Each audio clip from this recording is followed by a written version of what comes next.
So kabayan, no, ito na po, no, going to front of Senado na po sila.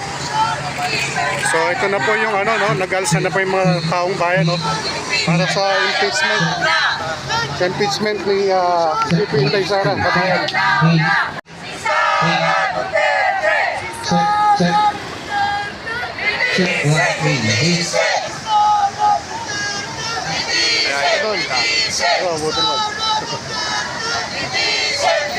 Hindi na mapipigilan pa, idol, ano? Grabe rin, ang dami ng tao. Oo, ang dami, grabe. Ayan, ito na yung sigaw ng bayan, no?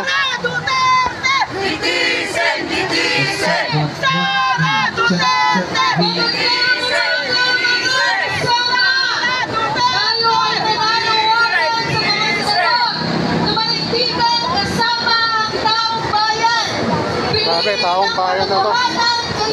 Pwersa na ng taong bayan, kabayan. At hayaang umusan ang impeachment trial ng ating isang huwag speech, ituloy ang paglilitis. At kasama natin ngayon ang pwersa ng demokratikong grupo mula sa Tindig Pilipinas. Kasama ang nagkaisa Kalipunan at Siklab sa hanay ng Tindig Pilipinas. Nandito ang Akbayan Party!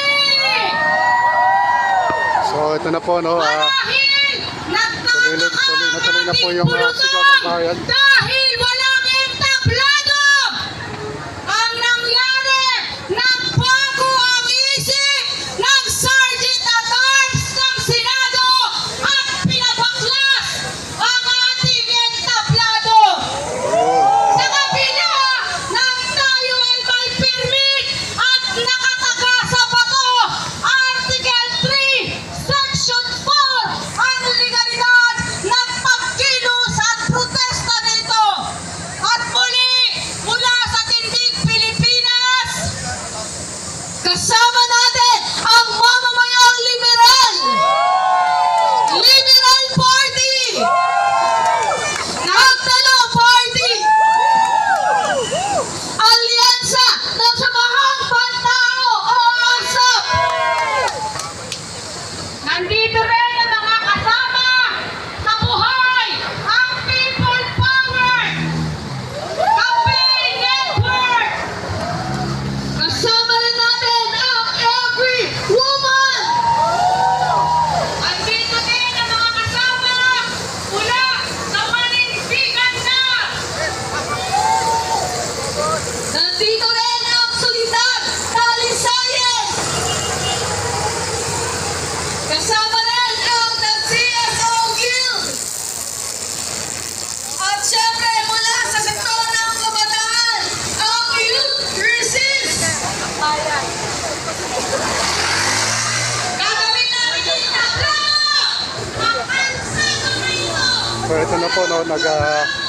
Nag-alsa na po yung taong bayan, no? Para sa panawagan na impeachment ni VP Inday Sara, kabayan. So grabe, libo-libo na naman to.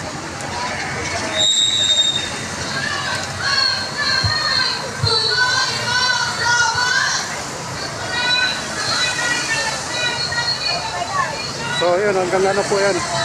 Hanggang doon po sa Metropolitan, sa Mero, sa Chetan, kabayan. Napakarami nila yung persa ng bayan, kabayan. Umiyaw ang mga kasama mula sa Pakisama. Andito din ang mga kasama sa USAD at Ateneo at nabanggit na mga kasama sa World March of Women Pilipinas. At kasama rin natin mula sa Siklab, Simbahan at Komunidad Laban sa Katiwalian. Nandito ang Simbahang Lingkod ng Bayan. Andito rin ang mga kasama sa Nasalians of the Philippines.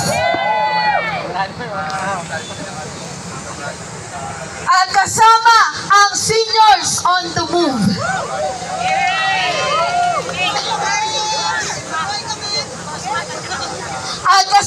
natin ang Cosman at Ulap. Ang ating panawagan na mga kasama, litisin, litisin! Sara Duterte. Sara Duterte! Litisin, litisin. Defend! Defend! Defend the Constitution! Defend! Defend! Defend the Constitution! At kasama rin natin ngayon ang likhaan. Andito rin ang mga kasama mula sa Dakila! Ang ating panawagan at nais irehistro para sa desisyon at pagpapasya mamaya ng Senado maliban sa nagpasya ng maaga, baklasin ang ating entablado, hindi tayo magpapapigil, kaya tatagundong ang buong kalye at buong sulok ng Senado. Sara Duterte! Litisin, litisin. Litisin! Litisin! Sara Duterte. Sara Duterte! Litisin, litisin. Defend! Defend! Defend the Constitution! Defend! Defend, defend the Constitution. Defend! Defend! Defend the Constitution! Defend! Defend the Constitution! At sa pagbubukas ng ating programa, ngayon ay rarampa natin isa-isa ang 7 deadly sins ni Sara Duterte na hanggang huling hininga natin o huling hininga ng bawat lamang na bubuhay ng mga Duterte ay dapat nating singilin. Lilipulin natin ang mga pagnanakaw sa gobyerno, hindi lamang simpleng pananakit. Ito ang mga kasalanang hindi gawa-gawa, kundi halaw sa tunay na kalabisan, katiwalian at kawalang pananagutan. Ito ang rampa ng 7 kasalanan ni Sara Duterte. Sa Article 1, makikita at hindi natin kalilimutan na ang isang opisyal na mataas na nanunungkulan ay madaling magbanta ng kahit na Bongbong Marcos. Ayan. Isang tahimik pero mapanganib, handang pumatay si Sara Duterte. Assassin. Article 2, Sara Mary Grace Piatos. Sa gitna ng gutom at krisis ng edukasyon, may nagmistulang Queen of Snacks. Milyong-milyong pondo ang nilustay para saan? Sa Piatos, ang kaban ng bayan, ginawang tindahan ng chichirya.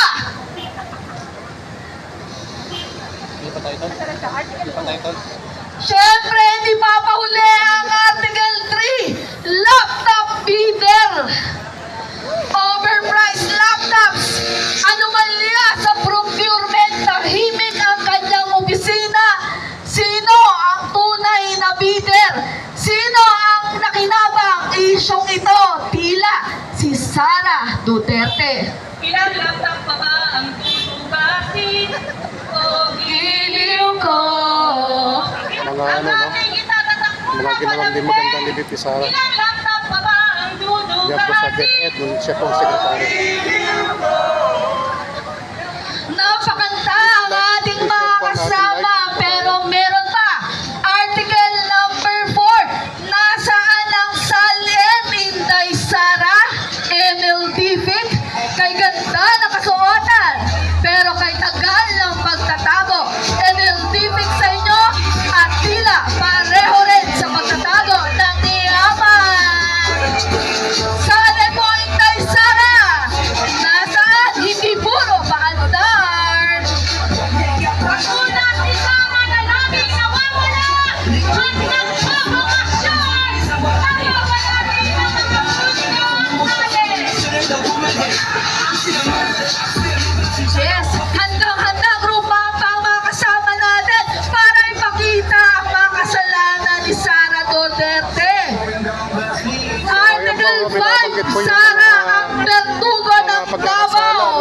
violation Sa likod ng Inday ini, Sara. may bakas ng nahas sa Davao, hindi lamang sa pinamumunan, kundi isang rehimen ng takot. Sino ang pinatahimik? Sino ang pinatay? Ang tanong, Bertubo ka ba o lider ng bayan, Sara Duterte? Ang mga Duterte sa kanilang posisyon mula Davao at buong Pilipinas ay bumahan ng dugo. Huwag natin kalilimutan ang pinakarason ng pagbitbit ng ICC sa tatay niya. Dahil mula tatay at hanggang sa huling himla ng mga Duterte ay mayroong pananagutan. Article 6, ito ang pinakamapangganib. Sara, the toxic VP. Ito na siya, ang queen of projection, ang toxic VP ng ating bansa. Puno ng bahid, laso ng bawat galaw, parang chemical spill sa gobyerno. Walang warning pero siguradong may damage. At ang ating susunod na kapagsalita kasama Eugene Gonzalez.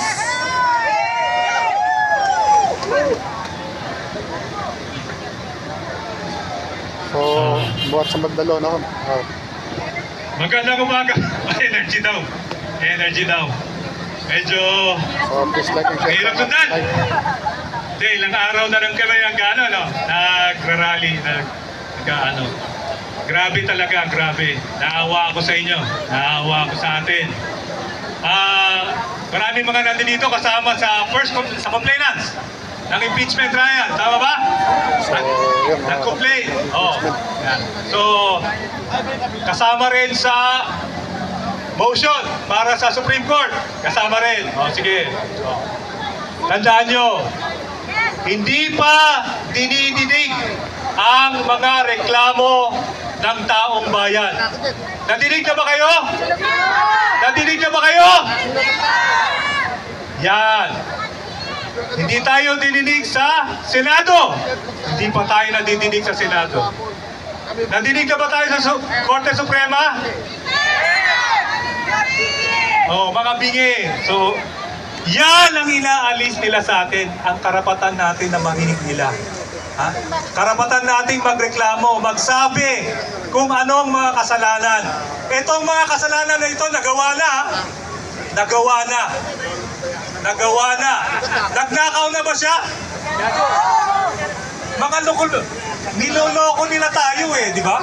Niloloko nila tayo. Nakuha niyo ba yun? Niloloko nila tayo. Ginagawa nila tayong tanga. Ginagago tayo. Mary Grace Piatos. Mary Grace Piatos. Meron bang taong ganon? Meron bang taong ganon? Imposible. Ganyan. Sabi nga nila, kapatid ng magnanakaw ang... O yan. Diba? Kapatid ng magnanakaw ang sinungaling. So, hindi lang sila magnanakaw, sinungaling pa sila. Dapat ba silang manungkulan? Yan ang sinasabi natin. Dapat ba silang bigyan ng kapangyarihan? Yan ang sinasabi natin. Hindi dapat sila nasa kapangyarihan. Gaano kalakas ang kapangyarihan nila? Gaano kalakas? Nakita niyo ba? Kanina may stage tayo dito. Kanina may stage tayo dito. Ngayon wala na. Yan ang kapangyarihan nila. Tinanggal nila ang larangan ng Supreme Court, tinanggal nila ang larangan ng Senado, pati ba naman ang lansangan tatanggalin nila sa atin? Papayag pa tayo? Yan ang ginagawa nila. Pati kalsada, pati lansangan na yun na lang ang larangan na nakitira sa atin, tinatanggal nila sa atin. Papayag ba tayo doon? Sinasabi nila, umuwi na raw tayo. Diba, tinanggalin nila yung stage, umuwi na raw tayo.